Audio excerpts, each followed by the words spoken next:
जय श्री कृष्णा सभी भक्तों को। आज मैं लाई हूँ आपके लिए ज्येष्ठ के महीने की व्रत कथा। भक्तों, ज्येष्ठ का महीना शुरू हो चुका है। यह वह महीना है जब सूर्य देव अपने प्रचंड रूप में होते हैं और पृथ्वी जल के लिए त्राही त्राही करती है। नारद पुराण में बताया गया है कि ज्येष्ठ मास में विशेषकर दोपहर के समय जब सूर्य सिर पर हो, तब भगवान विष्णु की कथा सुनने और जल का दान करने से अश्वमेध यज्ञ के समान फल मिलता है। आज हम एक ऐसी ही पौराणिक कथा सुनेंगे जो हमें ज्येष्ठ मास के कठोर तप और उसके अनंत फल के बारे में बताती है। नारद पुराण में वर्णित यह कथा हमें बताती है कि कैसे एक छोटे से जल दान और दोपहर की भक्ति ने एक पापी का जीवन बदल दिया। ज्येष्ठ मास की तपती दोपहर में अगर आप सिर्फ कुछ मिनट भगवान की कथा सुन ले तो आपकी किस्मत बदल सकती है। आज की ये कथा नारद पुराण से ली गई है जो आपको चौंका देगी। अंत तक जरूर सुने और वीडियो शुरू करने से पहले भगवान का आशीर्वाद पाने के लिए एक लाइक जरूर करें। और अगर आप मेरे चैनल पर नए हैं तो मेरे चैनल को सब्सक्राइब जरूर करें और बेल आइकन प्रेस करें। प्राचीन काल की बात है। धुंधुमार नाम का एक व्यक्ति था। वह स्वभाव से बहुत क्रूर और अधर्मी था।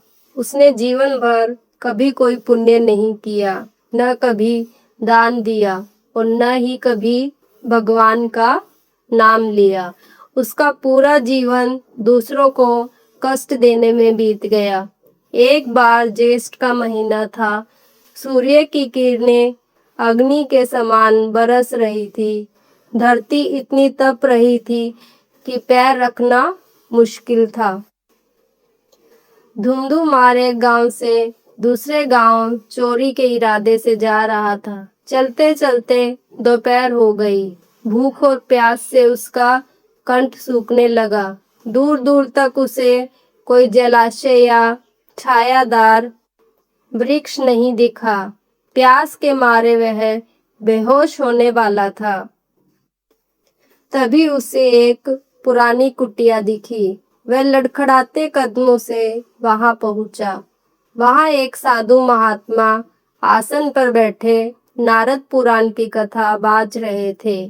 दोपहरी का समय था, फिर भी कुछ भक्त पसीने से तरबतर होकर बड़े ध्यान से कथा सुन रहे थे।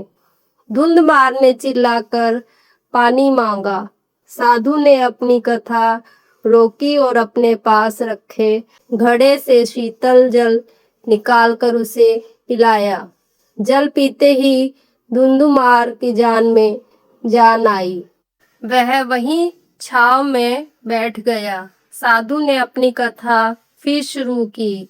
वे कह रहे थे, हे भक्तों, ज्येष्ठ मास की दोपहर में जो मनुष्य भगवान विष्णु की कथा सुनता है उसके शरीर की जलन शांत होती ही है, साथ ही उसके जन्म जन्मांतर के पाप भी जलकर भस्म हो जाते हैं।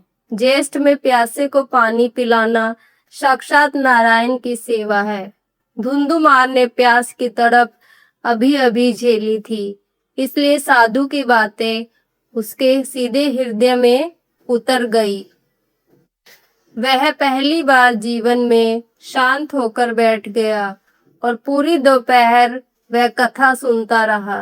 उस दोपहर की कथा में उसने सुना कि कैसे ज्येष्ठ माह में किया गया छोटा सा त्याग भी महापुण्य बन जाता है। कथा समाप्त हुई। साधु ने सबको चंदन का तिलक लगाया। धुंधुमार का मन पूरी तरह बदल चुका था। उसने साधु के पैर पकड़ लिए और अपने पापों का प्रायश्चित करने का मार्ग पूछा। साधु ने कहा, वत्स, तुमने ज्येष्ठ माह की दोपहरी में भगवान की कथा सुनी है। तुम्हारा आधा पाप तो यहीं कट गया। अब बचे हुए जीवन में राहगीरों को जल पिलाओ और ज्येष्ठ के हर मंगलवार और पूर्णिमा को कथा का आयोजन करो। धुंधुमार ने वैसे ही किया। उसने रास्ते रास्ते पर प्याव बनवाए और वह खुद तड़पती धूप में खड़ा होकर लोगों को पानी पिलाने लगा और उन्हें ज्येष्ठ मास की महिमा बताता रहा। जब धुंधुमार की मृत्यु का समय आया तो यमराज के दूत उसे लेने आए, लेकिन तभी वहां भगवान विष्णु के दूत सुदर्शन चक्र के साथ प्रकट हुए। यमदूतों ने कहा, इसने जीवन भर पाप किए हैं, यह नरक का अधिकारी है। तब विष्णु दूतों ने कहा, नहीं, इसने ज्येष्ठ मास की उस तपती दोपहरी में भगवान की कथा सुनी थी और अपना शेष जीवन जल सेवा में बिताया। नारद पुराण का वचन है कि ज्येष्ठ की दोपहर की भक्ति कभी खाली नहीं जाती, इसे वैकुंठ धाम प्राप्त होगा। ज्येष्ठ मास में दोपहर को व्यर्थ की बातों के बजाय भगवान का नाम लें। पशु पक्षियों के लिए छतों पर पानी रखें। संभव हो तो प्याऊ लगवाएं या किसी राहगीर को पानी पिलाएं। यही ज्येष्ठ माह की असली पूजा है। उम्मीद है कि आपको ज्येष्ठ मास की यह कथा पसंद आई होगी। अगर आपको यह कथा पसंद आई हो तो वीडियो को लाइक और शेयर जरूर करें और ऐसे ही भक्ति कथाओं के लिए चैनल को सब्सक्राइब करना ना भूलें। बोलो लक्ष्मी नारायण भगवान की जय। बोलो विष्णु भगवान जी की जय। धर्म की जय हो, अधर्म का नाश हो। सभी भक्तों पर भगवान की कृपा बनी रहे। बोलो जय श्री हरि।